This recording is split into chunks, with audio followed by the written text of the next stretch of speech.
18 мамыр халықаралық музейлер күніне орай Қазақстан музейлерінің бір бөлшегі ретінде мектептерден ұйымдастырылған тарихи өлкетану музейлері жайында қысқаша мәліметтер алып, сұхбаттасып саяхат жасау мақсатында қаламыздағы ең алғашқы 15-ші қазақ гимназиясына Ғабиден Мұстафин атындағы номері 5-ші мектептің қара шаңырағына барып, музей жетекшілерімен сыр сұхбат алып, бейнебаян түсірген болатынбыз.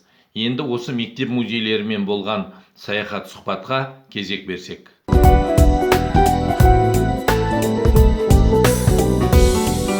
Ғабиден Мұстафиннің 100 жылдық мерейтойына байланысты 2005 жылы мұражай ашылды. Жалпы біздің мақсатымыз Ғабиден Мұстафиннің 100 жылдық мерейтойына байланысты осы кісінің шығармашылығын оқушыларға, болашақ ұрпаққа үлгі ретінде, сонымен бірге соны дәріптеу ретінде шығармаларын оқу мақсатында ашылған болатын.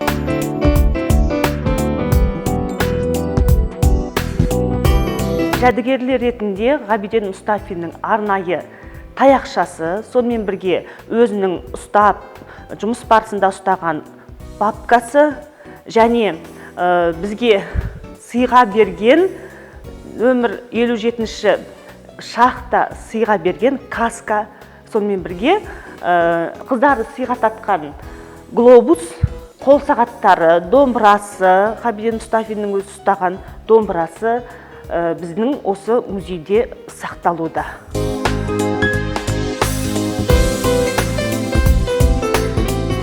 Толықтыру алдағы мақсатта үнемі қалады. Сонымен бірге біз біріншіден Ғабиден Мұстафиннің өмірі мен шығармашылығы, сонымен бірге шығармашылығын оқушыларға дәріптеу, оқыту мақсатында арнайы QR кодпен біз жаңағы стенд жасадық. Ол стенд жасау барысында оқушылар осы QR код арқылы Ғабиден Мұстафиннің әңгімелерімен, романдарымен, сонымен бірге пьесалармен, прозалық шығармалармен барлығымен танысып, оқи алады.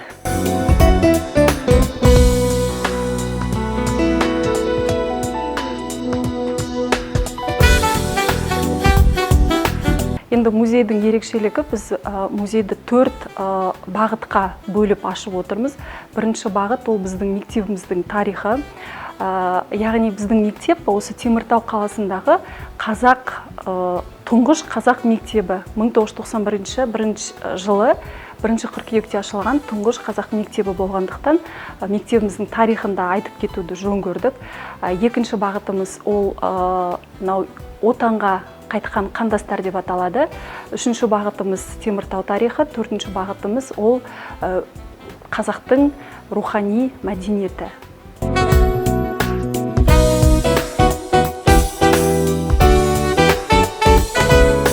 Жалпы музейде бізде география, тарих пәндерімен тікелей байланысты сабақтар ұйымдастыруға болады. Сонымен қатар бастауыш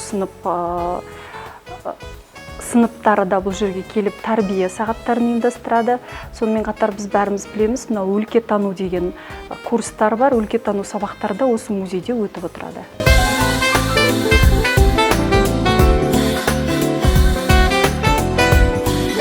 Біз өзіміздің жұмысымыздың барысында Теміртау қаласының өлкетану мұражайымен өте тығыз байланыстамыз. Тіпті ол кісілер бізге келіп, өздерінің сабақтарын, квестерін өткізеді. Біз де сол музейге барып тұрамыз. Сонымен қатар тұңғыш президент атындағы орталықпен және де Қарағанды облыстық мұражаймен де тікелей қарым қатынастамыз. Бүгінгі таңда тәуелсіз Қазақстанда музейлер ісіне де, музей атауының өзіне де жаңаша көзқарас қалыптасты. Елбасы Нұрсұлтан Әбішұлы Назарбаев жоғымызды түгендеп, барымызды барынша бағамдап насихаттау, қазақ халқының тарихы да, материалдық мұрасы да, тілі мен ділі де, өнері де аса бай екенін барша әлемге таныту, білдіру деп, Қазақстан музейлерінің қор көрмелерінде сақталып, насихатталып отырған ұлт мұраларының ел өмірі мен тарихына алар орнын айқындап берді. Ғасырлар бойы жинақталған бұл мұралар халқымыздың өзіндік дүниетанымы мен болмысын, тұрмыс салты мен тұлға мен қоғамның рухани ізденісін, халық даналығы мен өнер танымдылығын және салт дәстүрлер жүйесінің өзіндік ерекшелігін сипаттайды. Ұлт мәдениетін жаңғыртып, бабалардан жеткен тарихи мәдени мұраларды насихаттау Қазақстан музейлерінің абыройлы да өзекті мәселелерінің бірі болып табылады.